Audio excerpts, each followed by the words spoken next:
Hola, muy buenos días a todas y todos. Les saluda Sandra Guzmán, coordinadora general del Grupo de Financiamiento Climático para Latinoamérica y el Caribe, GFLAC, y en un minuto vamos a comenzar con este seminario virtual llamado COP24, Elementos clave para aumentar la ambición por el clima. Les agradecemos a todas y todos ustedes por participar esta mañana, esta tarde en algunos otros lugares de otros países en Europa, y les agradecemos mucho por estar aquí. En un minutito comenzamos. Gracias.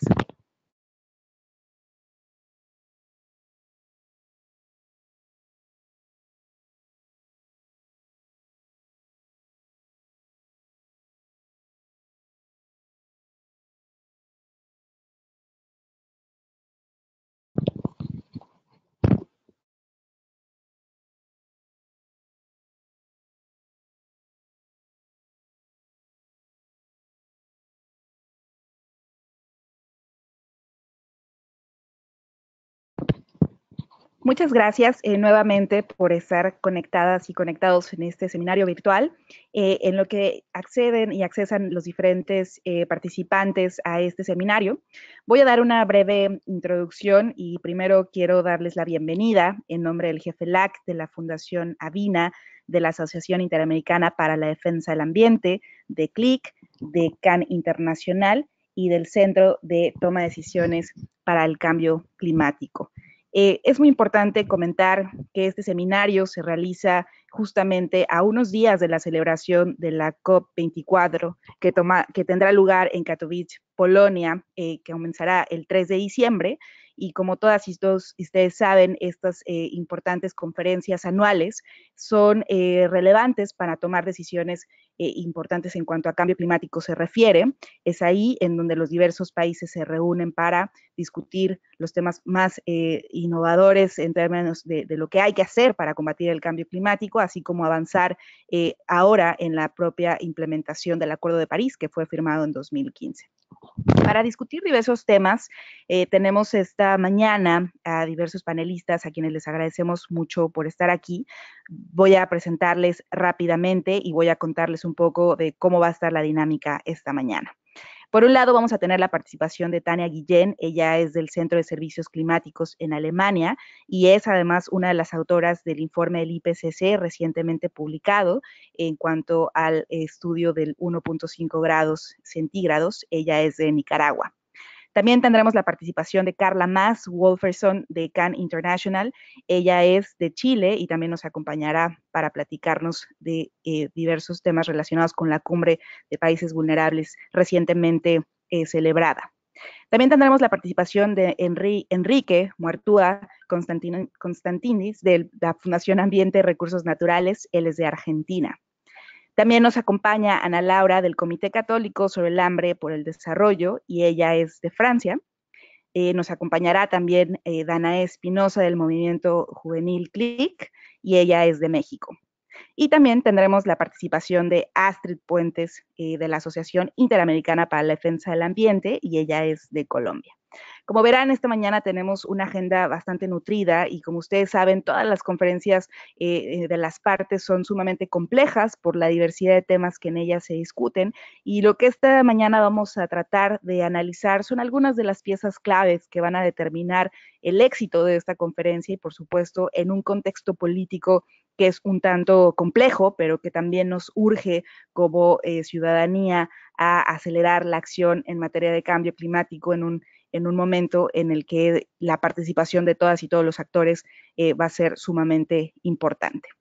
Voy a hacer algunas preguntas a las y los participantes para guiar esta conversación. Ellos de manera breve van a contestar a cada una de ellas. Sin embargo, también quiero invitarles a todas y todos los participantes a que manden sus preguntas, a que envíen sus comentarios vía chat para que podamos también pasarlas a las y los participantes. Entonces, sin más, les agradezco nuevamente por estar esta mañana con nosotras y con nosotros, así que vamos a comenzar esta conversación.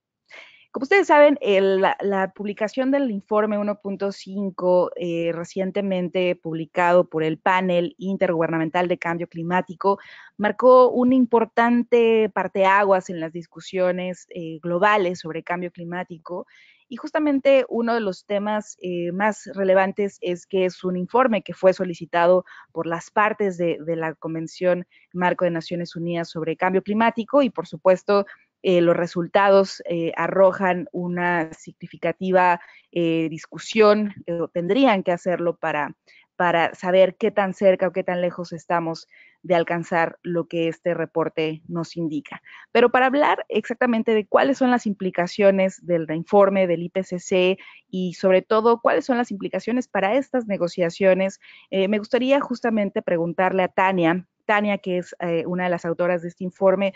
Tania, ¿cuáles crees que son las implicaciones de este informe para estas negociaciones en la COP24? Y realmente, ¿cuáles crees que qué es lo que va a motivar o qué es lo que debería motivar este reporte en un contexto tan importante como el que tenemos ahora? ¿Qué opinas?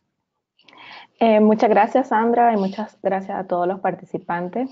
Tratando de resumir, así como Sandra mencionaba, algo importante y de suma relevancia del reporte es de que fue solicitado por las partes de la Convención de Cambio Climático en la COP21, precisamente para ser uno de los insumos principales que sirva para el diálogo facilitativo establecido en París, en el acuerdo, que luego se llegó a llamar, o se llama ahora el diálogo de Talanoa, que es el espacio donde se busca hacer una revisión de las contribuciones nacionales determinadas para hacer que las contribuciones sí puedan alcanzar las reducciones que se necesitan, porque ya en París sabíamos que las contribuciones presentadas hasta ese momento nos llevaban a un mundo de más de 3 grados de calentamiento global, y lo que el reporte del IPCC nos dejó claro es de que estamos todavía a tiempo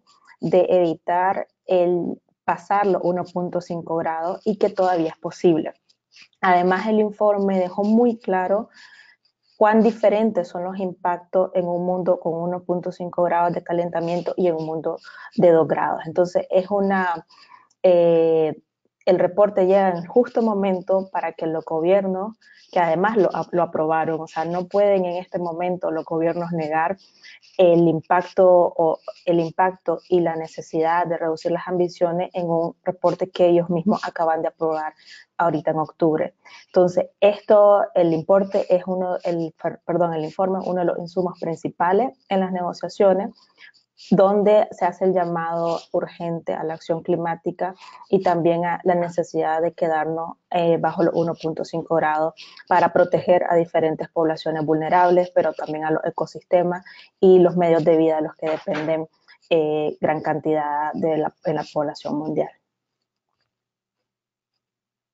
Muchísimas gracias, Tania. Y creo que es uno de los puntos justamente que se resalta, es que además este informe fue solicitado principalmente por los países más vulnerables que asumían que un escenario de 2 grados centígrados ya ponía en alto riesgo a sus ecosistemas y por eso era muy necesario hablar del 1.5. Y en este sentido, justamente el 22 de noviembre se llevó a cabo la Cumbre Mundial de Alto Nivel, que es la primera cumbre que se lleva a cabo vía internet, en donde justamente se empiezan a discutir cuáles son estas implicaciones del informe del IPCC, y es la primera respuesta antes de la COP. Pero para hablarnos de ello, Carla, por favor, cuéntanos qué significó la celebración de esta cumbre, cuáles eran justamente los mensajes principales y cuál es esa respuesta que manifestaron los países de camino a la COP24. Cuéntanos un poco más de ella.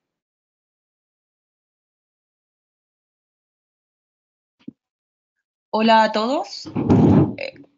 Muchas gracias por la invitación. Es un placer y un honor estar aquí con todos ustedes.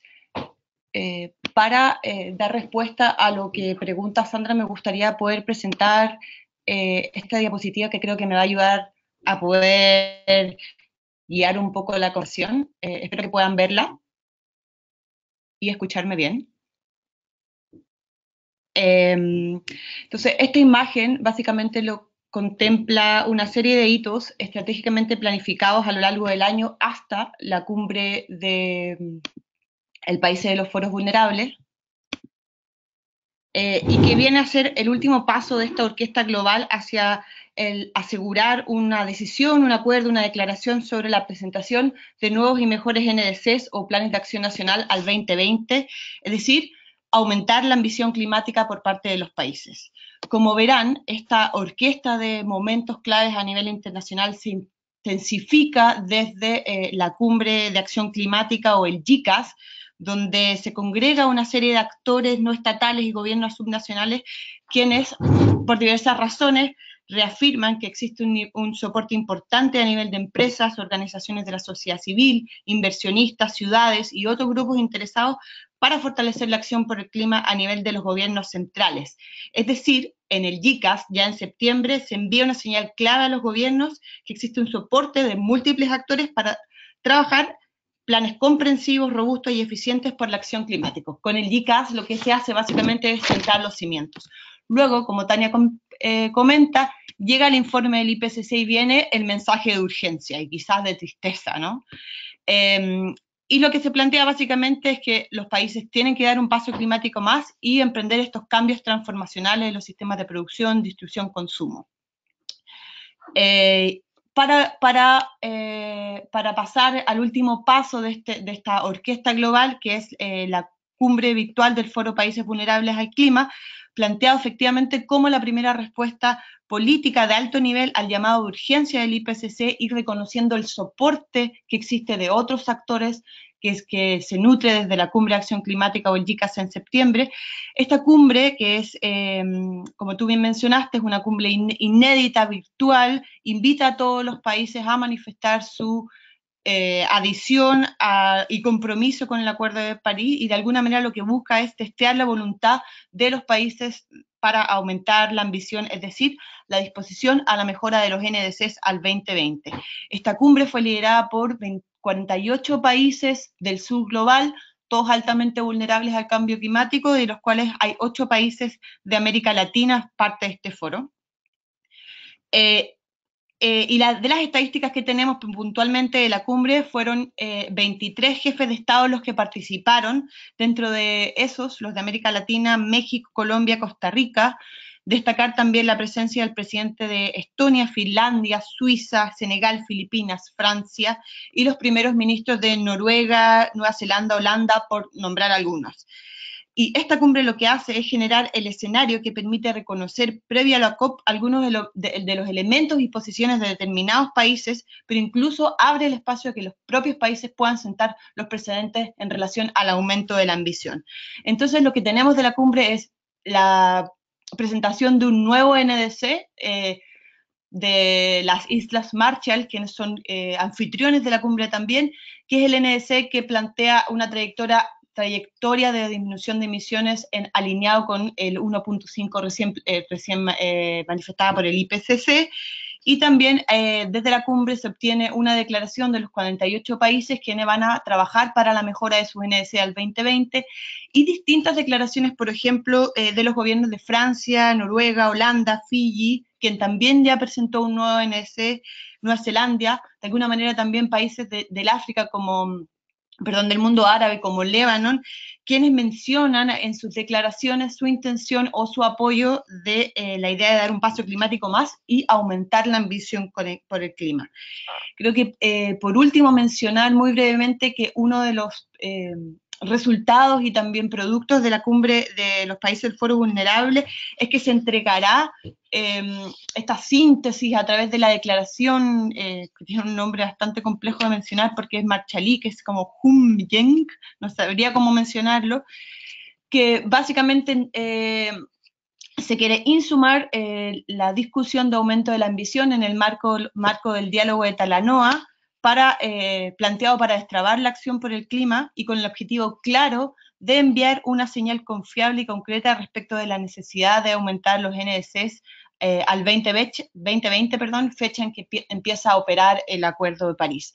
Entonces, lo que hace o establece, en dos palabras, la cumbre del CBF o de los países Foro Vulnerables es plantear los cimientos para esta discusión, para que se dé esta discusión de manera concreta en la COP, para lograr tener ya sea una declaración o una decisión, en el mejor de los casos, de la COP, para que todos los países presenten nuevos y mejores NDCs al 2020. Muchas gracias. Excelente. Y lo que planteas, Carla, sin lugar a dudas es muy relevante porque siempre el contexto digamos, que antecede a las conferencias es muy importante para que motiven a los países a acelerar las acciones, sobre todo en una COP que es muy importante como es la COP24, en donde se deberían resolver muchos del trabajo técnico que se ha venido gestando desde la aprobación del Acuerdo de París, en donde las reglas propiamente de operación del acuerdo deberían ser precisamente pues aprobadas. En ese sentido, me gustaría preguntarle a Enrique, ¿cuáles son precisamente esos temas que están, digamos, de alguna manera obstaculizando las discusiones a lo largo de estos 2 años y que incluso podrían, digamos, generar disputas políticas que traben, digamos, los resultados?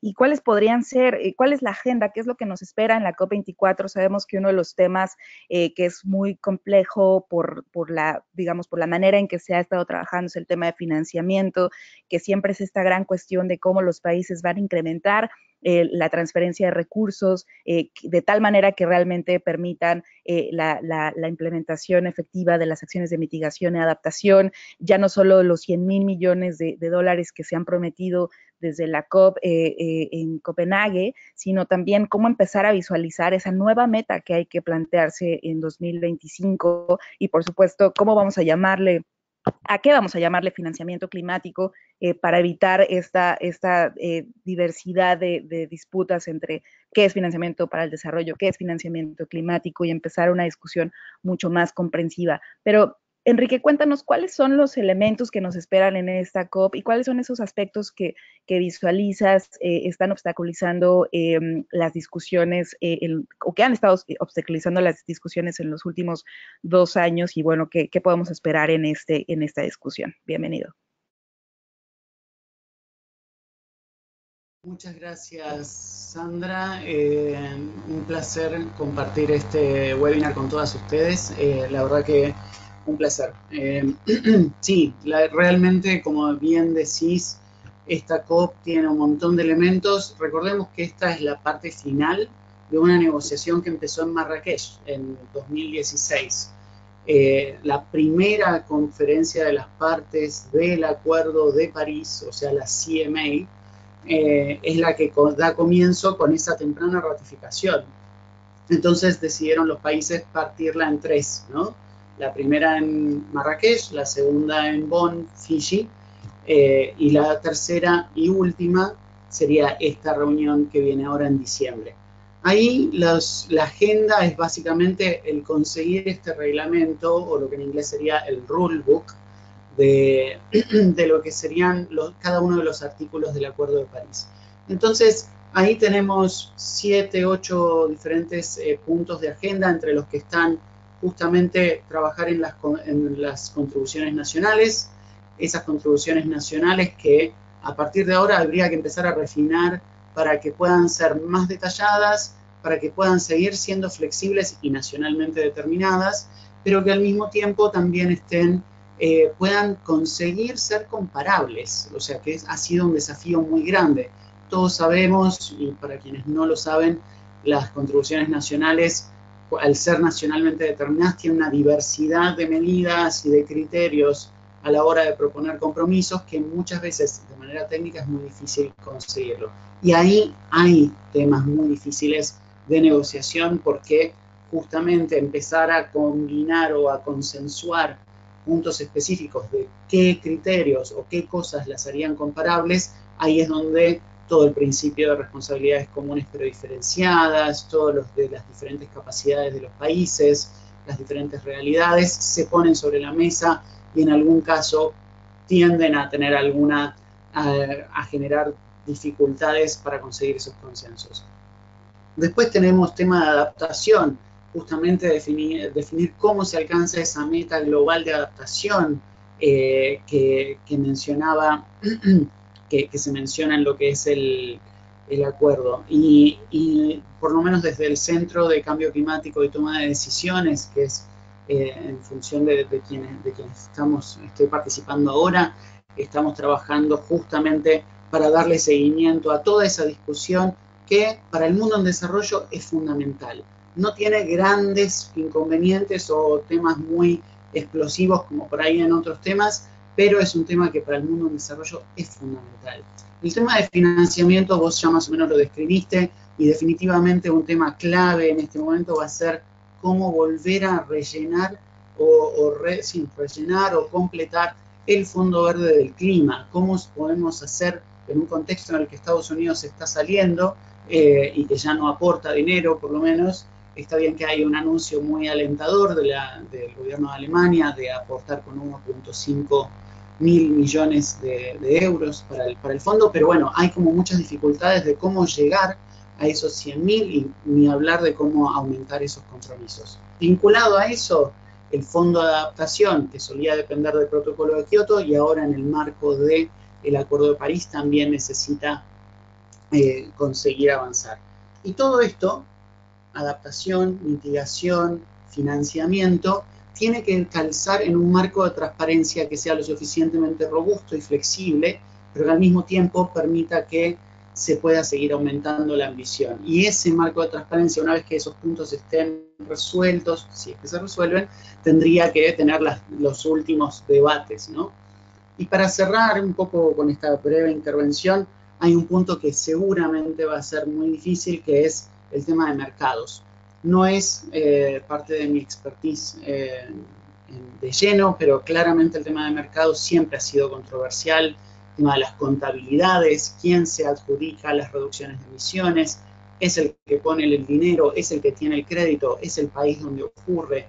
Realmente, bueno, todos esos temas son los que hacen que la discusión de mercados realmente no esté muy cerca de estar saldada y posiblemente sea uno de los puntos más difíciles de esta negociación. Yo creo que ahí más o menos rondan los puntos más candentes. Después da comienzo lo que es el programa de Coronivia sobre agricultura y eso, bueno, recién está comenzando, no veo que haya mayores inconvenientes y por supuesto el plan de acción de género que también estará dando sus primeros resultados, sus primeros pasos en el marco de la Convención y el Acuerdo de París. Excelente, muchísimas gracias, Enrique, por esta marco tan comprensivo que planteas y sin lugar a dudas es siempre muy complejo entender de todos los elementos que están en la discusión y justamente hablabas del tema de agricultura que no siempre discutimos en estos debates, pero que es sin lugar a dudas muy relevante. Y justamente quisiera darle la bienvenida a Ana Laura, que nos platique un poco de por qué esta discusión de agricultura se vuelve un tema muy relevante, obviamente para el contexto genérico de la convención, pero en particular para la región, y de qué manera este tema, digamos, resulta muy significativo en una discusión como lo que va a haber en la COP24. Ana Laura, platícanos por qué este tema se vuelve muy relevante en esta COP. Un buen día a todas y todos, y soy francesa, así que disculpa por los errores con mi español. Solamente para decir un poco que históricamente la Convención sobre los Cambios Climáticos se ha centrado en el dióxido de carbono, porque constituía el gas emitido en mayor cantidad por los países industrializados. Así que los países cuya economía se basa en la agricultura estaban un poco al lado de las negociaciones porque la agricultura resulta sobre todo con emisiones de metano y de óxido nitroso. Así que durante mucho tiempo la reacción política se centró en los sectores como industriales, del transporte y la energía y dejó un poco de lado los problemas agrícolas, a menudo presentados como más difícil solución que los otros sectores. Pero en 2007-2008 hubo las crisis alimentarias y la agricultura volvió como a ser una prioridad a nivel internacional, incluso en las negociaciones sobre el clima. Así que en 2011, en Durban, durante la COP17, los estados decidieron trabajar sobre las cuestiones agrícolas con muchas dificultades, como hubo 6 años de pelea entre los países industrializados y los países del G77 y China, ¿Por qué hubo una pelea? Porque los países industrializados estaban sujetos a las obligaciones del protocolo de Kioto y querían hablar de la reducción de las emisiones de los países con una economía emergente como con Brasil, Argentina, India, China, y sobre todo querían hablar con los países de cómo los países emergentes van a reducir sus emisiones más que hablar de la adaptación. Pero por el otro lado, los países del G77 y China querían hablar de la adaptación de sus agriculturas que estén enfrentando los impactos del cambio climático y sobre todo querían hablar del financiamiento de esa adaptación por los países ricos. Por supuesto, y históricamente industrializados. La cosa es que el G77 y China sobre las cuestiones avícolas, como es un grupo muy heterogéneo, tenemos como una complejidad sobre países que no emiten mucho con sus agriculturas y otros países que tienen una agricultura muy industrializada. Así que hay esa cuestión de la responsabilidad común pero diferenciada que es histórica y que tenemos que tomar en cuenta, pero también tenemos adentro de los países en desarrollo muy diferentes situaciones. Si se ve en la computadora como que son 40% de las emisiones de la agricultura que son emitidas por 4 países, son China, India, Brasil y Estados Unidos, y 60% de las emisiones son solamente como, no sé, 3, 4, 5, 6, 7, 8, 9, 10 países que son China, India, Brasil, Unión Europea, Estados Unidos, Australia, Indonesia, Pakistán y Argentina. Así que fue un poco complicado durante los 6 años tener como un consenso con los estados. En 2007, el año pasado, los países ricos finalmente aceptaron hablar del apoyo financiero a los países en desarrollo para adaptar a sus agriculturas. Y por eso también los países del G77 y China aceptaron hablar de la reducción de las emisiones de la agricultura en adición de la adaptación, así que se creó un programa de trabajo de 3 años que se llama Sicoronivia, como Enrique lo dijo. Este programa va a tratar de la ganadería, del secuestro del carbono en los suelos, de la seguridad alimentaria.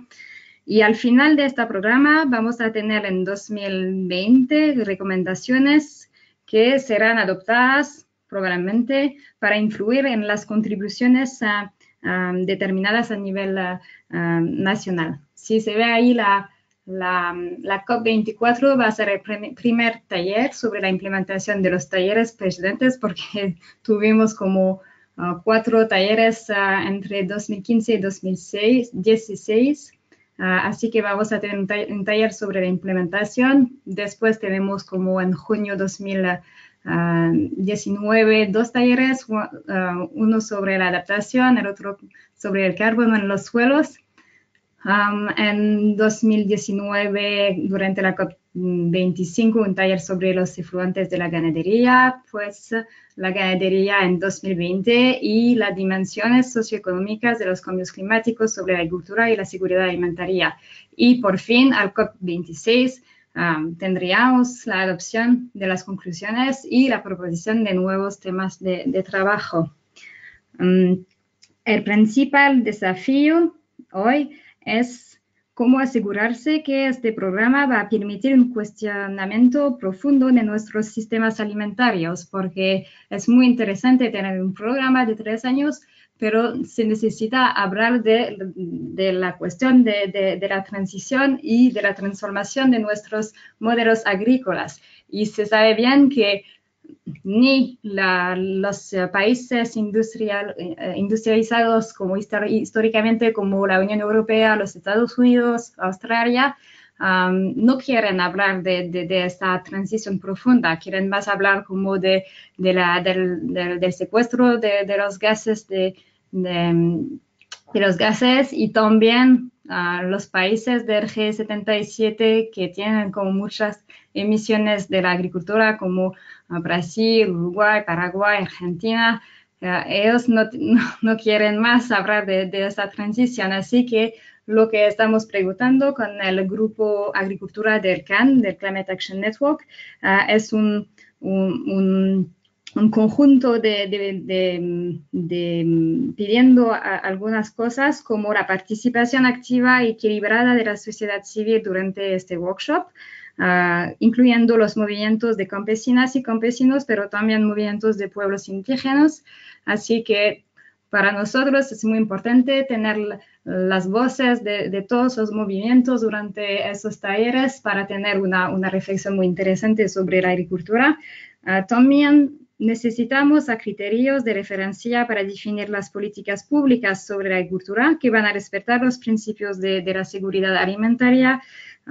Se sabe bien que hoy un obstáculo muy importante en las negociaciones es la reducción de la cuestión de la seguridad alimentaria a la cuestión de la producción alimentaria. Pero sabemos también que producimos bastante para 12 millardos de personas, así que no se puede reducir la cuestión de la agricultura solamente a la producción y se necesita hablar del acceso a los alimentos y por eso se necesita criterios muy importantes. También se necesita luchar contra los conflictos de interés a través de criterios para cuadrar a quién se invita en los talleres, porque se sabe también bien que los COP son espacios con una presencia muy fuerte del sector privado y no se sabe bien todo el tiempo cuáles son los objetivos del agribusiness, por ejemplo. Una cosa más que estamos preguntando a Climate Action Network es asegurar el principio de reducción absoluta y equitativa de emisiones en lugar de una promoción de la compensación a través de los suelos agrícolas. Sabemos que es más fácil hablar de la compensación que de la reducción absoluta y por eso queremos tener un principio muy fuerte sobre eso. Y por fin, la integridad de los ecosistemas para que las conclusiones tomen en cuenta como los impactos de la acción climática en el sector de la agricultura sobre la biodiversidad, los ecosistemas y los límites planetarios para no tener como las falsas soluciones que existen.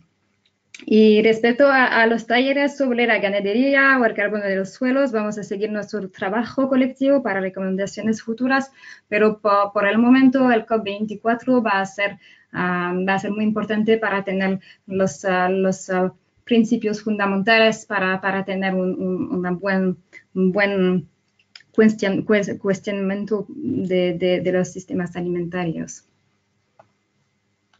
Excelente, muchísimas gracias, Ana Laura. Justo lo que planteas es muy relevante porque siempre hablamos de la necesidad de reducir la pobreza, de reducir de incrementar la seguridad alimentaria, sobre todo en el contexto ahora de los objetivos de desarrollo sustentable. Y justamente esta es muestra de cómo la agenda de cambio climático está totalmente relacionada con esos objetivos y de qué manera es importante trabajar todos estos temas. Pero haciendo justamente retomando muchos de los puntos que ustedes han hablado y por supuesto entendiendo que los países tienen una diversidad, digamos, en términos de desarrollo, claro que hay una diferencia importante. Justamente hay un tema fundamental que se está discutiendo, que tiene que ver con el desarrollo de capacidades. Sabemos que son países que tienen diferentes capacidades de respuesta, diferentes capacidades de implementar las actividades y justamente quiero invitar a Danae a que nos platique ¿por qué es importante en este contexto, con una diferencia tan grande entre los países? ¿Por qué es importante hablar de creación de capacidades? ¿Por qué es importante hablar, por ejemplo, del tema de la educación, que además ha evolucionado significativamente en el contexto de las negociaciones? ¿Por qué todo esto es importante y para lograr realmente una efectiva implementación del Acuerdo de París? ¿Qué opinas, Danae? Hola a todos, pues muchísimas gracias por la invitación y la verdad, pues para muchos de nosotros específicamente del sector juvenil y de sociedad civil, y también academia y la parte de ciencia, la parte de científicos, es súper importante que el tema de educación y desarrollo de capacidades a partir del proceso de las negociaciones interseccionales de este año en mayo haya tomado mucha fuerza. ¿Por qué? Porque justo para poder hacer una modificación e incluso, más bien, subir la ambición de la mitigación y adaptación al cambio climático y lograr varios de los objetivos que ya se están planteando para esta COP24, es necesario hacer un proceso inclusivo en donde también la ciudadanía sea partícipe. La parte de educación fue la primera decisión durante el proceso de las interseccionales en que lo terminamos. Yo tuve la fortuna y bueno, pues trabajé bastante para que fuera una realidad la parte de negociación en educación y pues lo que fue el sector juvenil a nivel internacional, pero sobre todo de la región latinoamericana, fuimos los que les metimos full al proceso de negociación y pues va a ser parte ya del Paris Work Program. O sea, ya está más que hecha la decisión. De hecho, si se quieren echar un clavado al proceso, es una de las que ya está cerradas y parece ser que nada más va a ser una revisión ahora en la COP24. Y justo en este tema de educación, el área científica, personas del IPCC, están muy interesadas. En esta COP24 hay personas del IPCC que están enfatizando la importancia de la educación, sobre todo para hacer un cambio de hábitos. Ya lo mencionaban en la parte de agricultura. Sí se tiene que hacer un cambio en el modo de producción, pero también en el ámbito del consumo, porque también tenemos uno de los retos más fundamentales para la mitigación y para la adaptación es cómo la ciudadanía está consumiendo. Más allá de lo clásico que es la carne, más allá de lo clásico que es también cuánta agua y demás, también son productos, por ejemplo, ahorita anda muy sonado lo de los plásticos, pero también ya está entrando el tema de los teléfonos, ¿no? Entonces, esto también tiene que ver con la parte intergeneracional, porque de hecho en el Acuerdo de París, igual la parte de jóvenes lo trabajamos, quedó en el preámbulo del Acuerdo de París la parte de equidad intergeneracional y es precisamente esta cuestión de el derecho a un ambiente sano para las generaciones presentes y futuras y tiene que ver con pues derechos humanos también, ¿no? Y obvio pues, con respeto a la madre tierra. Entonces, este modelo de consumo, o sea, esta parte de cambio climático ya se fue más allá de lo técnico, más allá de lo científico, sino verdaderamente ya con un impacto social en donde pues tiene que ser aún más grande el proceso de implementación y para subir la ambición, ¿no? Y la parte de desarrollo de capacidades no nada más se limita a la ciudadanía, sino también al sector público y al sector privado, porque se ha visto ha sido muy claro que los gobiernos subnacionales son cruciales para la implementación del Acuerdo de París y ligado a la Agenda 2030, pero también se ha visto que no tienen las capacidades suficientes, el expertise necesario e incluso las herramientas necesarias para entender qué es la Agenda 2030 o a veces la medio entienden y también muchos de ellos no saben qué está pasando con el Acuerdo de París. Saben qué es cambio climático, saben pues más o menos ahí cómo va el proceso, pero tampoco tienen una idea clara de cómo lo van a implementar, ¿no? Creo que en el tema de ciudades también se está viendo la cuestión de educación. El C40 lo tocó, de hecho, la parte de el México, la Ciudad de México lo tiene ya contemplada la parte de educación y desarrollo de capacidades en la estrategia de resiliencia para la Ciudad de México, que está muy bien, está muy larga, pero está muy bien hecha. Sin embargo, sí es necesario empezar como a diversificar los esfuerzos y verdaderamente ser realistas pues con lo que se va a hacer, ¿no? Y ya la parte de desarrollo de capacidades para la población, para la ciudadanía, justo ahí se liga educación. Como desde lo que son las universidades, desde lo que son las primarias, bueno, lo que es el nivel medio superior, no recuerdo, no sé si en toda Latinoamérica se tome así, pero acá es bueno, en México es primaria, secundaria y ya el nivel medio superior y superior. ¿Cómo se va a hacer esta modificación de la currícula educativa? Cómo se va a revolucionar la educación precisamente para que haya un cambio sobre todo en las licenciaturas, en las ingenierías, en la parte de arquitectura, qué va a pasar con esta evolución social en donde los jóvenes también forman parte importante de este proceso, en donde el ingeniero ya no va a tener nada más que ver concreto y cuántos árboles se talan o qué áreas naturales protegidas se tienen también que tocar para desarrollar megaproyectos, ¿no? Sino ya se va a tener que pensar en esta parte de desarrollo desde una perspectiva de sostenibilidad y sobre todo de respeto a lo poco verde o lo poco mucho verde que nos queda, ¿no? Entonces es muy importante porque si no se lleva a cabo esta parte de desarrollo de capacidades, educación y equidad intergeneracional, que las tres van juntitas, realmente los esfuerzos van a ser pues nulos y pues en 12 años pienso que se podría hacer un poquito más al respecto, pero pues sí es necesaria la participación y en esta COP de hecho ya salió el de Toma Asiento, que es la campaña de Take Your Seat, precisamente para hacer partícipes a otros ciudadanos. Veamos a ver qué tal sale, pero en esta COP sí va a ser muy importante y va ligado con el Talanoa Dialogue, que ya mucho de lo que les he comentado salió en el resumen ya del Talanoa Dialogue para la síntesis preparatoria para el Talanoa ahora en la COP24. Entonces también les recomiendo que lo lean porque hay mucha de esta información y también otras perspectivas de sociedad civil desde muchos otros ámbitos.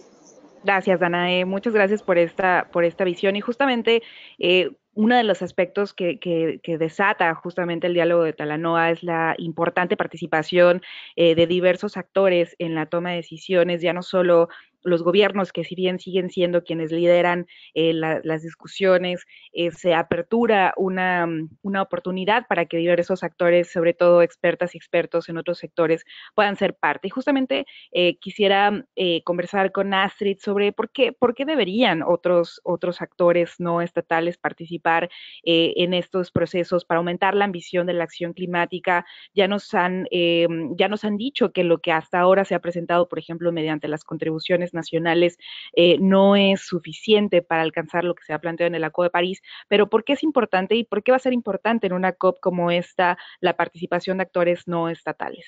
Astrid, bienvenida. Muchas gracias, Sandra. Buenos días, buen día a todos y a todas. Cuando estamos hablando de la importancia de participar, quería recordar justamente lo que también hablaba Tania.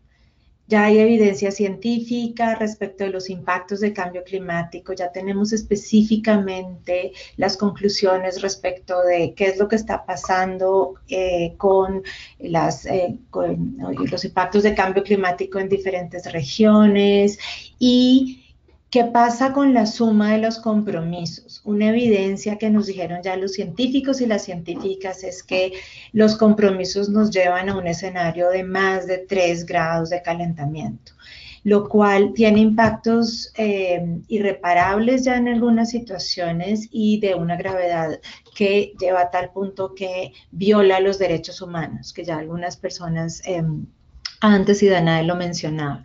Entonces, ¿por qué participar? Porque es su responsabilidad. Todas las personas, incluyendo los actores no estatales, las empresas, los bancos, las entidades y las empresas transnacionales y los estados, tienen la responsabilidad de respetar los derechos humanos. Y ahí entonces entramos en un tema de justamente el principio de responsabilidad y cómo nos ayuda el derecho y las obligaciones legales que existen. Todos los estados ya que firmaron el Acuerdo de París se comprometieron a bajar las emisiones y dar resultados concretos que nos ayuden a mitigar y remediar el cambio climático. Lo que ya estamos viendo es que esto no está ocurriendo. Si bien los compromisos son importantes, los cambios que ha habido son importantes y ayudan, esto no es suficiente en este momento. Y quería respecto de eso citar una carta que hace una semana envió la alta comisionada de Derechos Humanos de Naciones Unidas a todos los estados justo previamente a la COP, diciéndoles que el actuar y el poder llegar a acuerdos concretos y reales respecto del cambio climático es una obligación de derechos humanos. Y ahí es un tema que siento que tenemos que resaltar y es una herramienta que, si bien algunas de las personas que hemos venido trabajando en esto desde previo al Acuerdo de París y en el Acuerdo de París y en su implementación es importante seguir resaltando. Ya no estamos en un tema de si intentamos, si tratamos, de si hacemos lo posible. La evidencia científica nos lleva a concluir que ya hay acciones que están ocasionando graves impactos y que lo que se está haciendo no es suficiente. Y por ende ya es un tema de responsabilidad legal, tanto de los estados como de los actores no estatales, para hacer lo que más se pueda. Una cosa que hemos evidenciado y hemos compartido con muchos de ustedes en varias COPs a través de muchos años es que tenemos que dar tiempo, ser pacientes, perdón, y ahí vamos, ¿no? Y sin duda resalto que los avances son importantes. Sin embargo, no han sido suficientes. Y ahorita estamos en un escenario en donde necesitamos todos los actores doblar los compromisos y aterrizarlos en acciones concretas. Y esto es un tema que tenemos que resaltar ya no por voluntad, sino por una obligación legal. Aquí quería también mencionar, cuando todas las actores no estatales, hay un principio jurídico importante que tiene que ver con la debida diligencia. Y esto tiene que ver que todos los actores, específicamente en relación con cambio climático, tienen la responsabilidad de actuar con debida diligencia en situaciones en donde sus actividades pueden causar algún impacto. En el caso del cambio climático tenemos la evidencia que nos concreta las acciones tanto que nos llevaron a este punto como las que tenemos que implementar para solucionarlo. Y este es el tema también que es muy importante que tenemos que resaltar. Esto es una obligación que ya se está haciendo, que está siendo retomada por las Cortes a nivel nacional. Ya estamos viendo decisiones tanto en Europa, en Estados Unidos y en América Latina que resaltan ya también la obligación y la responsabilidad de los estados y de otros actores para entregar resultados y hacer más allá de lo que se está haciendo.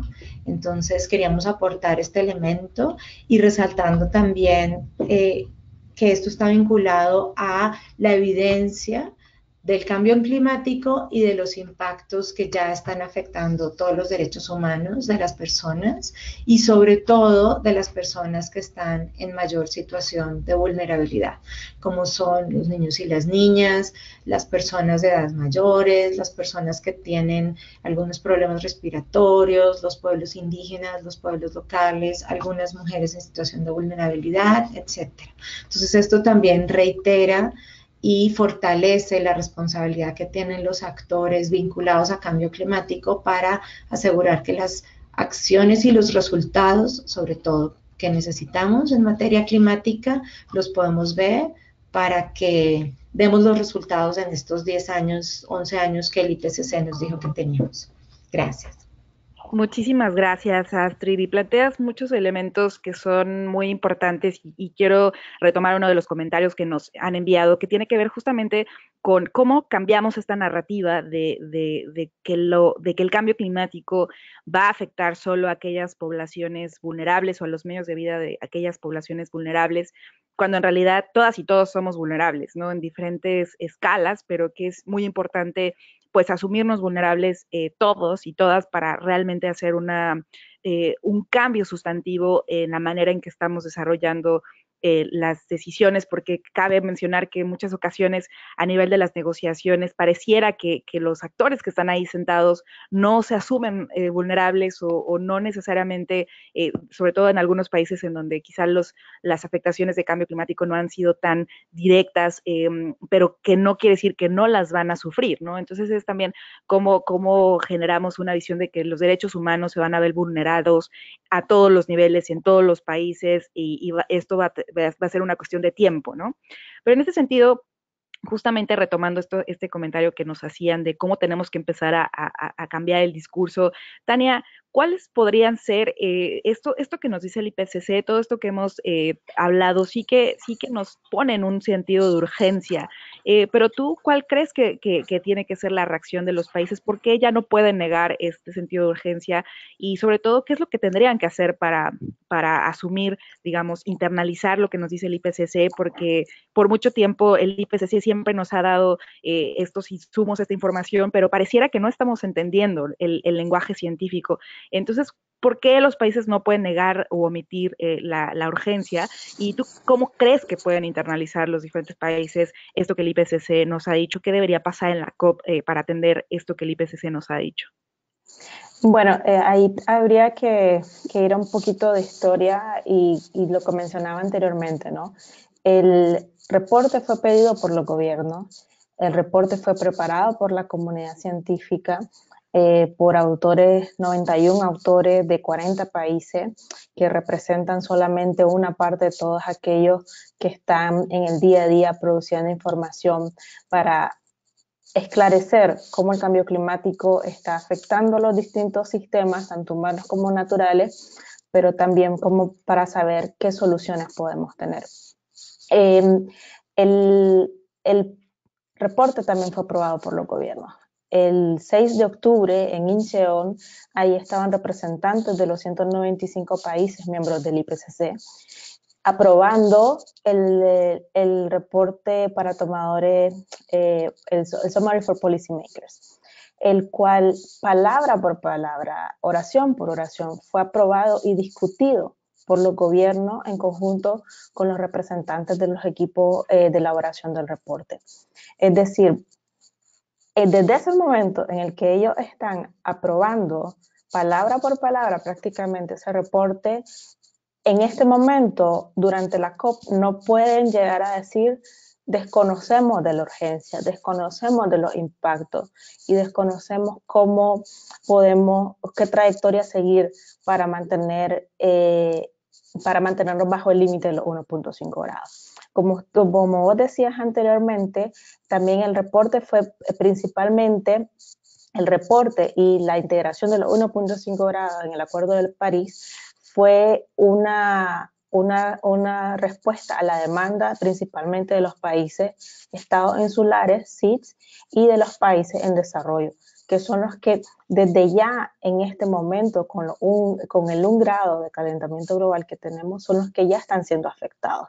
Es decir, y creo que esto lo he dicho en distintas ocasiones, que el cambio climático dejó de ser futuro hace mucho rato. Es un fenómeno que nuestras comunidades y nuestros países lo están viviendo y que en este momento ya tenemos muchos aspectos que son críticos y que con 1.5 grados, incluso en los 1.5 grados dejan de ser un límite seguro para, por ejemplo, el sistema de arrecifes de corales, donde prácticamente el 70 al 90% de los arrecifes corales se perderían, pero con 2 grados estaríamos en un escenario en que tendríamos más del 99% de pérdidas de los arrecifes de corales.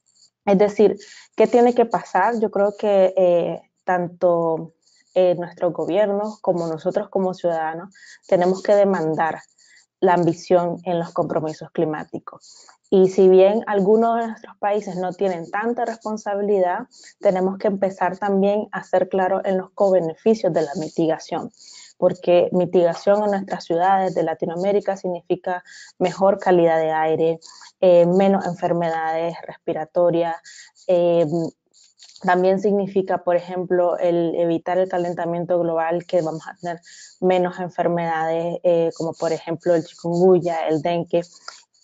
Es decir, nosotros como región que nos presentamos como región vulnerable, y lo somos, también somos una región que tenemos mucho potencial por hacer. Hay sectores como el transporte, como la energía, el sector agricultura, donde hay mucho potencial de mitigación y donde también hay necesidad de adaptación. Y eso nuestros gobiernos tienen que asumirlo, y para eso es remangarnos las mangas y ponernos a trabajar. Porque no es que podemos quedarnos 10 o 12 años sin hacer nada, tenemos 10 años o 12 años para hacer todo lo posible y mantenernos bajo ese límite que es el menos peor de los que podemos visualizar en un futuro cercano. Muchas gracias, Tania. Y justamente un tema que se plantea es cómo vamos a responder a estas necesidades, y ya lo hablaban varios de ustedes sobre estos cambios que hay, estas capacidades que hay. Justamente una de las preguntas que nos hace del público es precisamente ¿de qué manera? ¿Cuáles van a ser esos objetivos que va a plantear la COP24? ¿Hasta qué punto se busca hacer un consenso en cuanto a la estandarización de medidas?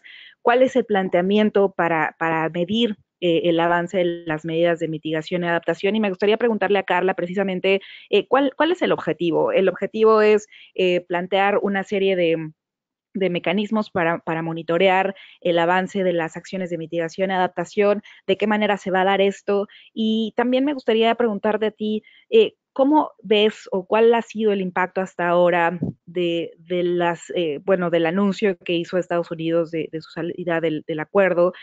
¿Cuáles han sido las implicaciones que tú has visto a lo largo de este proceso del que nos hablabas? Entonces, por un lado, ¿cuál es el planteamiento en términos del monitoreo del seguimiento de las medidas de mitigación y adaptación? ¿Hasta qué punto hay que estandarizar o hay que homologar, o cuál es el planteamiento?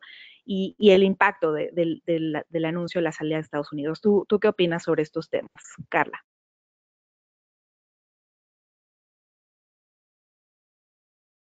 Muchas gracias por tus preguntas, Sandra. Quizás yo quisiera marcar la primera pregunta respecto de la homologación o no, de la estandarización o no, de las medidas de mitigación y adaptación en el marco de lo que hoy nos convoca también y lo que esperamos que resulte la COP24, que tiene que ver con el aumento de la ambición. Entonces, en ese paraguas, que también es un poco incierto, qué es la ambición, qué es lo que vamos a entender por la ambición. Yo quería también volver un poco atrás para como traer la memoria y traer la historia sobre este tema de la ambición y cómo la ambición tiene que ver con finalmente la determinación de medidas de adaptación o mitigación, sean estandarizadas o no. Creo que el tema del aumento de la ambición incluso viene a colación previo a la firma del Acuerdo de París. Me parece que un par de meses antes el IPCC lanzó un informe de síntesis con todos los planes de acción nacional presentados hacia la fecha, en lo que en el momento se indica que la temperatura global, de cumplirse con todas las medidas presentadas, aumentaría en ese caso 2,7 grados Celsius sobre el nivel de la era preindustrial. Y es interesante ahí rescatar que el IPCC en ese minuto, previo al Acuerdo de París, o sea, estamos hablando en 2015, ya en último trimestre de 2015, analiza todos los planes de acción presentados, tanto en su forma o metas condicionadas como metas incondicionadas. Eso quiere decir que había muchas metas que incluso que la versión más ambiciosa que los países presentaron están condicionadas al acceso a financiamiento internacional. Puntualmente mencionar que en América Latina, para esa fecha de los 31 planes recibidos, 30 plantean metas condicionadas de reducción de emisiones, es decir, más ambiciosos son los objetivos en la medida que se reciban financiamiento internacional. O sea, uno pudiese hacer un análisis y decir, efectivamente, el aumento de la temperatura global, de acuerdo a los planes de acción vigentes, aumentaría más allá de 3 grados Celsius. Y eso se ha visto en recurridas ocasiones con muchísimos reportes que básicamente tienen la misma lectura, que los esfuerzos nacionales no son suficientes para cumplir con lo establecido del Acuerdo de París, o sea, quedarnos entre un aumento de la temperatura de 1,5 a 2 grados Celsius respecto de la era preindustrial, idealmente llegar al 1,5, y hay muchos planes, si uno ve reportes, por ejemplo, lo que hace Climate Action Tracker, que son insuficientes para incluso llegar a la meta de 2 grados Celsius. Entonces, cuando vemos también lo que plantea el informe del IPCC, donde hay pérdidas de especies vegetales del orden del 16%, pérdidas de insectos del orden del 18% y pérdidas ecosistémicas del orden del 13%, y todos los efectos sistémicos y complejos que ello implica. Claramente nos entramos a la conversación sobre, bueno, ¿y cuáles son estas medidas cuáles son estas medidas de mitigación o adaptación que se deben implementar? ¿Y son estas medidas o no necesarias de implementarse de manera estandarizada en los países? Y frente a lo que hemos visto a lo largo de la convención, de hecho, desde el protocolo de Kioto, donde se establece un total de reducción de emisiones y se designa a los países el valor de reducción a lo que tenemos hoy en el Acuerdo de París, donde son los propios países que presentan sus planes, o sea, como un approach más de abajo hacia arriba. Lo que vemos en términos de medidas es que lo que se requiere es aumentar la ambición y básicamente es hacer más.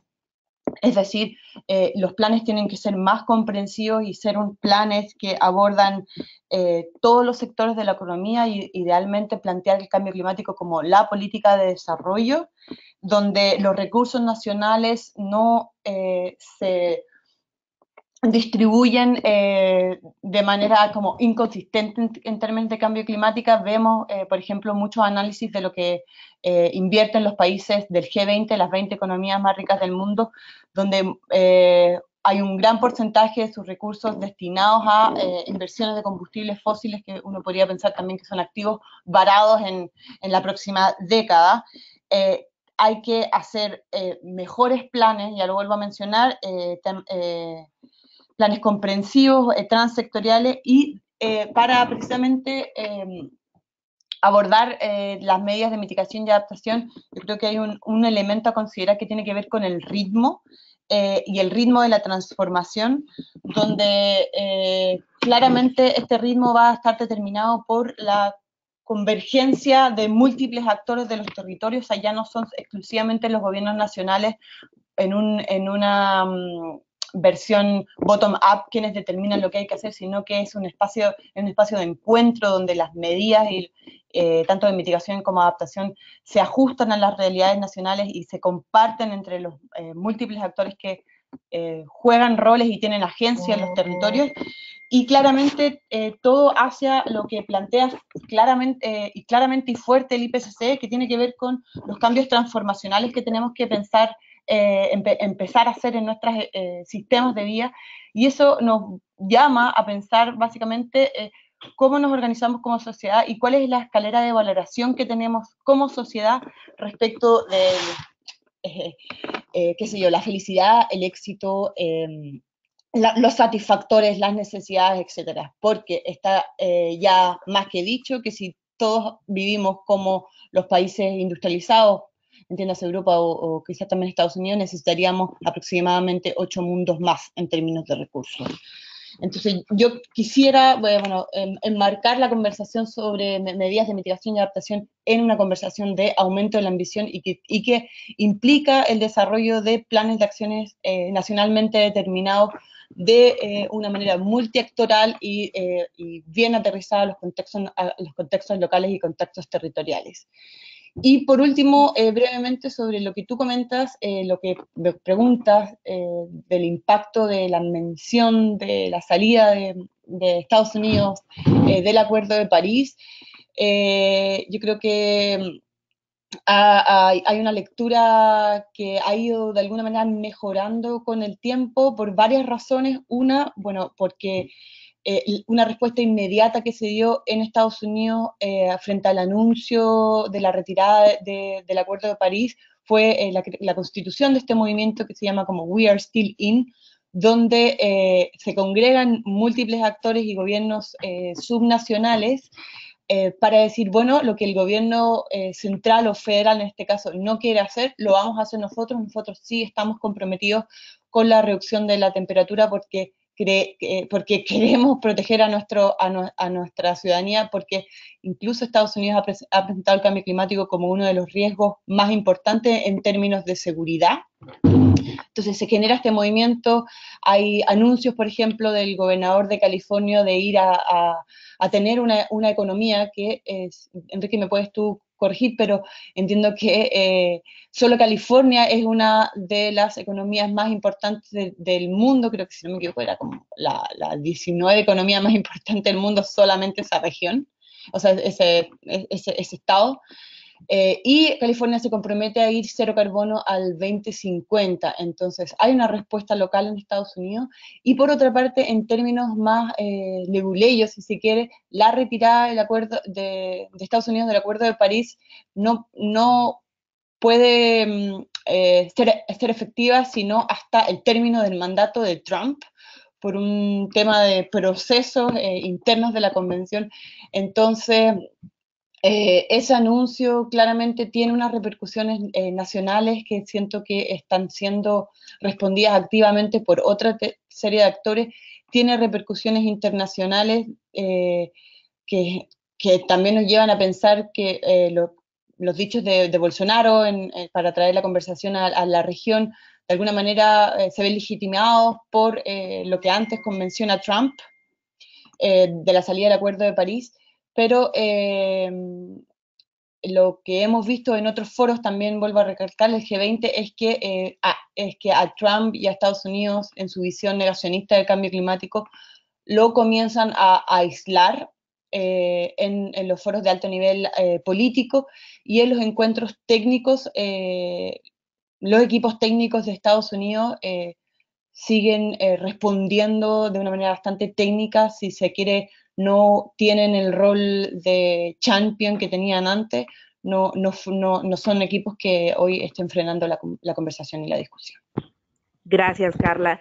Y además tocas dos puntos fundamentales. Uno tiene que ver, mencionabas al inicio, la importante que es actuar, lo que señala el IPCC de actuar con rapidez y sobre todo sin precedentes, y de cómo este discurso empieza a permear, y ahora, por ejemplo, estados como el de California toman un rol significativo, lo que quiere decir que no solo los gobiernos centrales tienen un rol, sino también a nivel subnacional.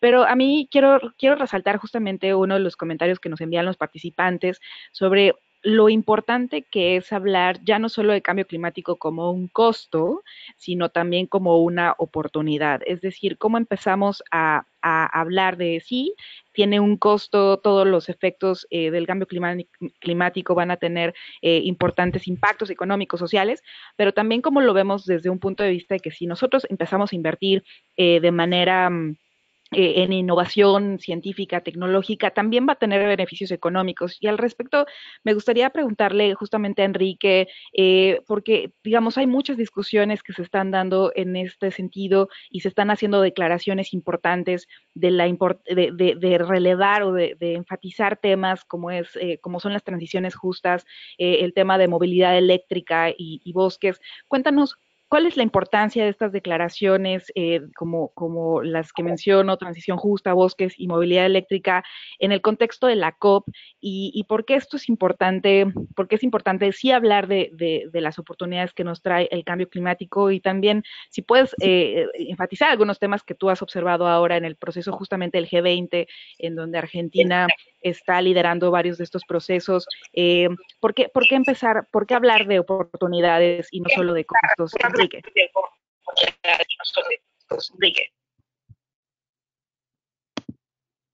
Hola, bueno, es buenísimo. La verdad que son varios que están vinculados. Creo que hay un teléfono habilitado, se superpone. Si lo podemos silenciar sería genial. Pero bueno, volviendo a la pregunta, creo que justamente en el marco de lo que es el G20, el tema del cambio climático está en la agenda del G20 ya desde hace unos pocos años. El año pasado realmente tomó muchísima atención y fue justamente muy controversial por lo que fue el resultado de la cumbre de Hamburgo, en donde los países del G20 aislaron a los Estados Unidos justamente a raíz del anuncio de salirse del acuerdo y frente a una postura de los Estados Unidos muy fuerte en contra de cualquier mención al tema climático, al Acuerdo de París, a los compromisos financieros. Ahora Mañana mismo empieza el G20 acá en Buenos Aires. Aquí el tema climático obviamente está en vilo, no se sabe exactamente si va a haber un texto muy liviano o si va a haber un texto malo o si incluso estaría ausente de ese comunicado de los líderes del G20. Pero bueno, todavía estamos tratando de ver por dónde se destraba o no esa conversación y si el clima va a estar en ese comunicado final. Claro que este año el contexto es incluso más complejo que el del año pasado. Ya tenemos algunos países más, y bueno, recién Carla hacía mención de esos temas, ¿no? Arabia Saudita, Turquía, Rusia, Brasil, que ya está empezando a transicionar, y claramente Estados Unidos como países que no son fanáticos del tema climático. En función de las declaraciones y estos otros temas que están en la COP, el gobierno de Polonia empezó con una propuesta de generar declaraciones políticas. No es normal que en la COP salgan declaraciones políticas de este estilo. De hecho, la última vez que salió una fue en Marrakech, justamente ante la salida de Trump, ante las elecciones en el gobierno de los Estados Unidos, en donde ganó en esa semana Donald Trump las elecciones. Ahí justamente salió una declaración política para reforzar el interés y el tema de la fuerza que tenía que cobrar el Acuerdo de París. Ahora se propone sacar 3 declaraciones, una vinculada a transición justa, que es bastante interesante porque viene con todo el respaldo de las centrales sindicales internacionales, hablando de que toda la transición que es necesaria en función de todo lo que nos comentaba Tania más temprano, en función de alcanzar esos objetivos globales de temperatura, tiene que implicar, tiene que involucrar y no tiene que afectar a las comunidades. Normalmente al sector privado o a los inversores, muchos no se detienen en lo que son las comunidades, y es normal que de repente digan, bueno, si esto no funciona, lo cerramos y pasamos a otra cosa. Pero en los pueblos tenemos gente involucrada, hay trabajadores, hay una industria, hay personas capacitadas que un día toda esa capacitación que ganaron no la van a poder utilizar. Entonces toda la transición tiene que contemplar la resiliencia de las comunidades y la adaptación de esas comunidades a lo que se viene. Por eso una declaración política alrededor de transición justa puede ser muy interesante, sobre todo en un país como Polonia, que es altamente dependiente del carbón, que como sabemos es el primero de los combustibles fósiles que está de salida. Después hay 2 declaraciones más, una vinculada a la movilidad eléctrica, que hay que reconocer que está entrando con una agenda muy fuerte en muchos espacios. La industria automotriz ha tomado decisiones internacionales de ir migrando hacia movilidad eléctrica, abandonando los motores de combustión interna, y una declaración de este estilo puede ser interesante en el marco de la COP. Sin embargo, tenemos que recordar que es uno de los sectores que está involucrado en todo el tema de la reducción de emisiones. No es el único y claramente es mucho más amplio que solamente cambiar autos a combustión interna por autos individuales eléctricos, ¿no? O sea, todo el sistema de transporte tiene que ser visto de una manera mucho más integral. Y finalmente hay una declaración de bosques que se está trabajando, que normalmente busca darle un impulso político. ¿Qué pasa con estas declaraciones? Y ahí es donde por ahí el análisis político es interesante para rescatar. Recordemos que el propósito de esta COP es sacar el reglamento del Acuerdo de París. Eso no tiene que perderse de vista. El gobierno de Polonia, al poner energía en las declaraciones, que son muy buenas, son temas positivos, no quiero que se confundan los tantos, como decimos acá, justamente es positivo hacer declaraciones políticas sobre temas tan sensibles y tan importantes, pero el propósito de la COP de Polonia, de Katowice, es conseguir el reglamento del Acuerdo de París. No podríamos llamar a esta COP una COP exitosa si tenemos 3 declaraciones políticas y no tenemos un reglamento del Acuerdo de París. Si las declaraciones respaldan el trabajo de los negociadores y sacamos ese acuerdo y conseguimos que el reglamento del Acuerdo de París termine siendo robusto, en ese sentido podríamos decir que estamos en un buen camino y que vamos en una dirección correcta. Pero es muy importante tener claro que esta COP no es sobre declaraciones de transición justa, bosques y movilidad, sino que es acerca de todo el Acuerdo de París, la reglamentación y la rápida implementación de esas contribuciones nacionales que además tienen que ser mejoradas como mínimo para 2020. Gracias, Enrique. Y precisamente lo que se ha comentado esta mañana tiene que ver con todos estos temas que están, como ustedes pueden observar, totalmente relacionados. Preguntaban por aquí sobre el tema de financiamiento y justamente como lo comentábamos, es un tema sumamente complejo porque hablar del costo del cambio climático es sumamente complicado, se han hecho estimaciones, pero sin lugar a dudas todavía no tenemos certeza de exactamente cuánto nos va a costar. O sea, hablamos de trillones de dólares que nos va a costar, pero justamente algo que mencionábamos tiene que ver con cómo vamos a generar una movilización de financiamiento que nos permita combatir el cambio climático, pero al mismo tiempo combatir o cumplir con las metas de los objetivos de desarrollo sustentable y realmente buscar que el financiamiento que promovamos para reducir emisiones no genere otras externalidades, que ese es un gran debate cuando hablamos, por ejemplo, de actividades fracking, que algunos países las han puesto que el gas tiene menos emisiones que el carbón y por lo tanto es más limpio, pero es muy limpio relativamente porque al final del día son gases de efecto invernadero y tiene también implicaciones en términos del calentamiento. Entonces, también es muy importante cuando hablamos de transiciones, cuando hablamos de todos estos temas, es cómo generamos realmente un desarrollo sustentable en donde no se incrementen las desigualdades, en donde no se incrementen las emisiones, las externalidades y que eso realmente nos lleve a una trayectoria de efectivamente reducción de emisiones, pero también de una trayectoria de mejora de la idea del bienestar que ya decía Carla. La idea del bienestar sigue estando basada en esta percepción del consumir, ¿no? Entre más consumo, más feliz soy, y ese tema de bienestar también es algo que tiene que trabajarse de manera mucho más integral a nivel de las sociedades.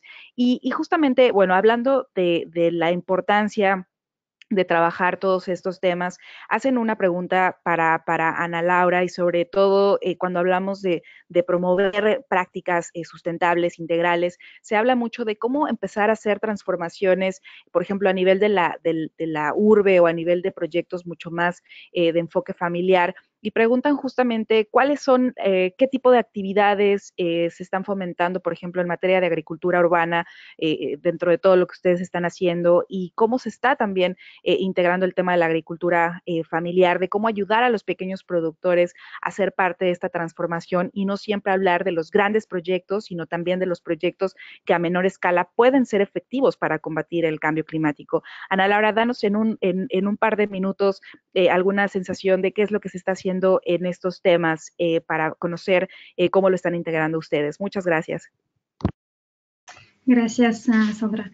Una cosa que soportamos y estamos promocionando es la agroecología, que es una agroecología campesina, así que para nosotros la cuestión de la agricultura tiene que ver con la adaptación y la mitigación al mismo tiempo, así que se necesita desarrollar como una agricultura que va a ser más resistente a los eventos climáticos, pero también que va a emitir menos gases de efectos invernadores. Y por eso la agroecología nos parece como un medio muy interesante, pero se necesita también desarrollar como las políticas públicas que van a soportar ese tipo de agricultura, porque se ve bien que ahora no se puede coexistir bien la agricultura industrial de exportación con muchos insumos y la agroecología campesina.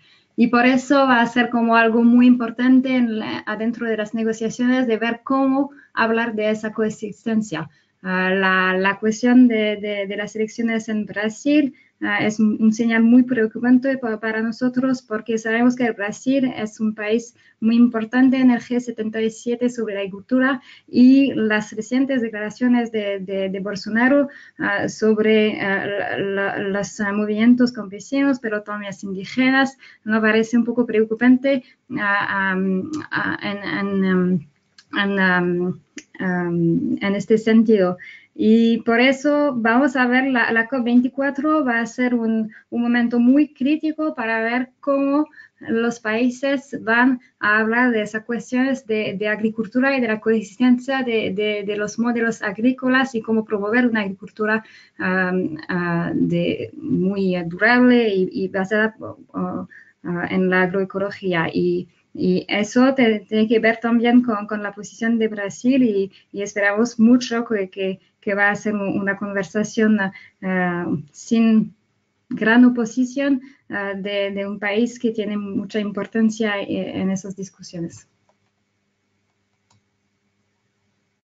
Muchísimas gracias, Ana Laura. Seguro lo que planteas es muy importante y creo que todas y todos los que estamos aquí conversando vemos con preocupación varios de los movimientos que se están dando en la región, lo que está pasando con Brasil, que bueno, iba a ser sede de la COP25, ahora no la hospedará y esto sin lugar a dudas es un mensaje político que nos pone a pensar cuáles van a ser las estrategias para identificar a aquellos países que realmente puedan ser, como decimos, los campeones de retomar esta agenda y realmente ponerla hacia adelante, porque como bien decía Astrid, la ciencia ha hablado y ahora toca el rol digamos, a todos los actores para participar.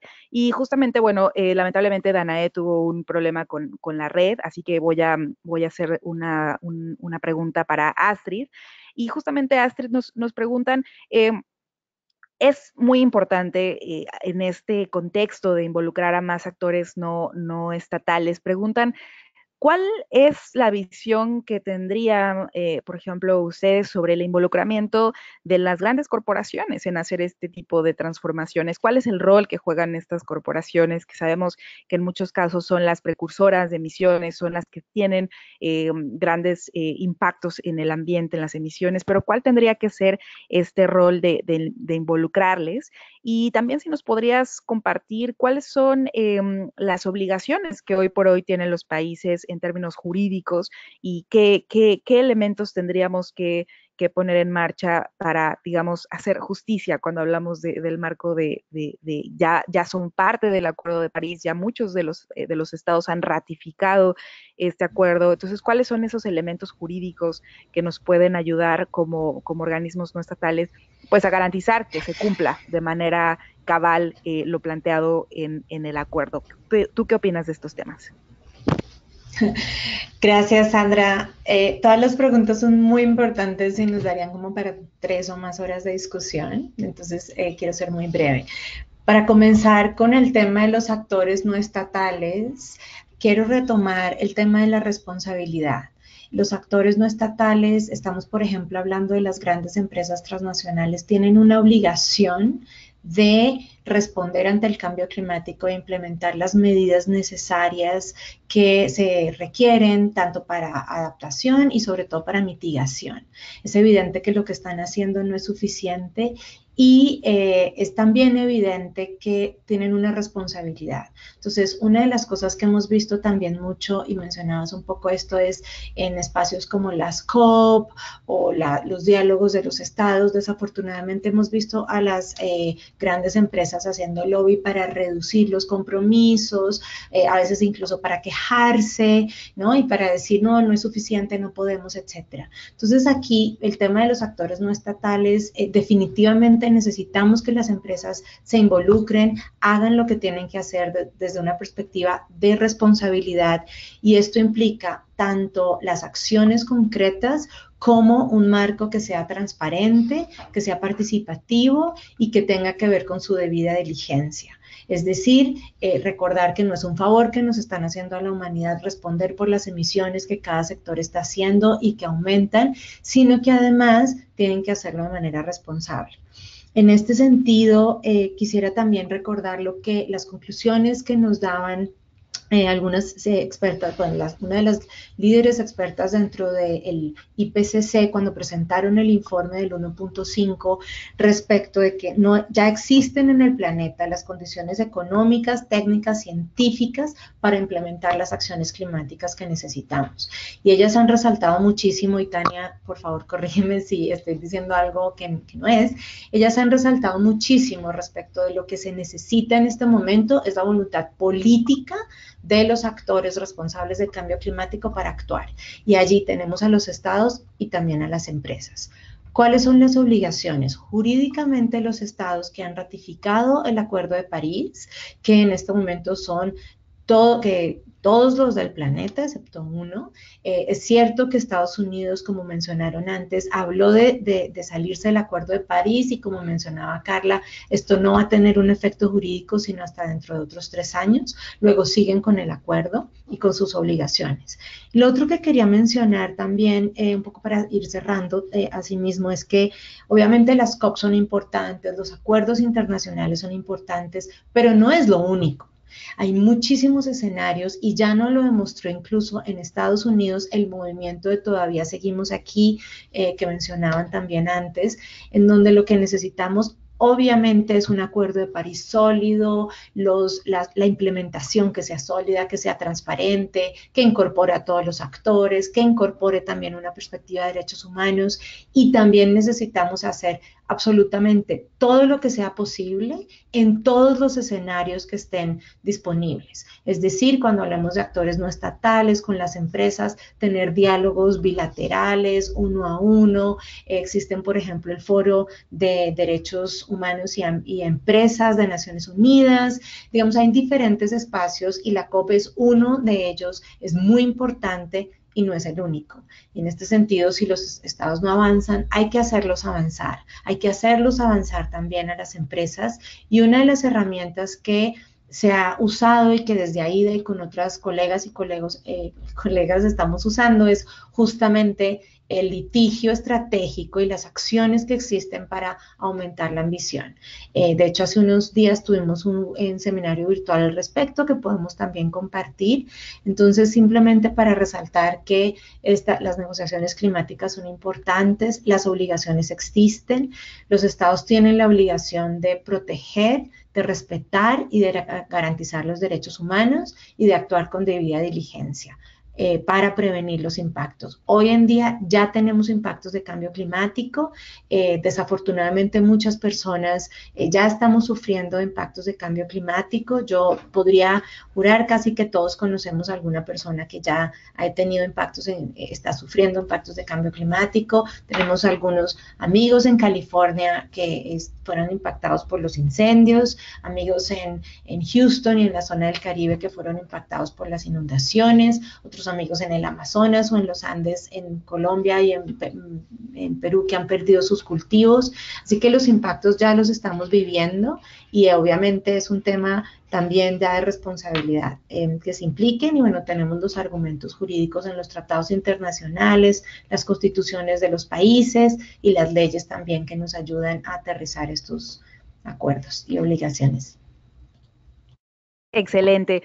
Pues hemos llegado al final. Hay 2 preguntas que nos han hecho y bueno, quizá voy a hacer una rapidísimo para que Tania nos comente, sobre todo porque está justamente relacionada con cómo incorporar este conocimiento científico en la toma de decisiones. Siendo autora de este informe del IPCC, debe resultar sumamente complejo traducir esto en toma de decisiones, pero desde tu punto de vista, ¿cuál es la manera para incorporar este conocimiento científico?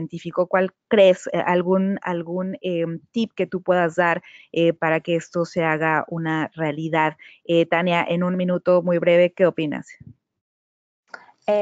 Hola, bueno, muy buena pregunta y es la verdad un reto para la comunidad científica, pero también para todos aquellos que hemos o que trabajamos en la parte de hacer incidencias sobre el cambio climático, ¿no? Yo creo que nosotros, una muestra del buen trabajo de cómo se puede hacer que la información científica, o como por ejemplo lo que ha recién presentado al IPCC, llegue a las tomas de decisiones, por ejemplo, estos espacios que creamos.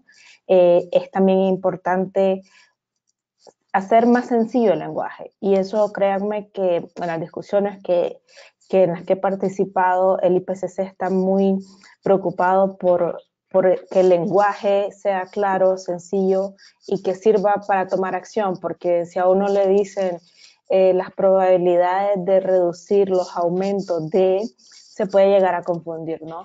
Entonces, una parte es el lenguaje, no dejar el lenguaje científico, pero poder traducir, llegar a traducir la información, como por ejemplo en el Summary for Policymakers, que es lo que llega a los gobiernos, y por eso la importancia de este proceso, esta semana última Incheon, que fue de hacer que los gobiernos tomaran como de ellos ese texto, ¿no? Y que al final es lo que hace que al final no puedan negar que ellos estuvieron involucrados y que aprobaron esas líneas de acción prácticamente que da el IPCC en el SBM. Son retos, y también creo que es importante, y hablando de la región, que nosotros también como región investiguemos más sobre nuestra región, lo que pasa, la parte climática, pero también la parte de impactos en la naturaleza, en las comunidades, porque es importante decir de que también hay brechas de conocimiento. Hay brechas de conocimiento en cuanto a la parte de mitigación, pero muchísima brecha de conocimiento sobre la parte de adaptación y qué es lo que necesitamos nosotros como región para prepararnos para esos posibles 1.5 grados o 2 grados de calentamiento global, que en la región no se traducen a 1 grado o a 2 grados. Se traducen, por ejemplo, en Centroamérica o en la América tropical en aumentos de hasta 3 grados de temperatura o mucho más, porque recordemos que los 1.5, los 2 grados son promedios globales, ¿no? Que en algunas partes del planeta significa que hay una mayor temperatura y en otras hay una menor temperatura. Entonces yo creo que es un reto de involucrarnos todos como sociedad en informarnos. No podemos negar que la información está pasando, la comunidad científica está en un acuerdo claro de que el cambio climático está pasando y además, sobre todo, es consecuencia de las acciones humanas.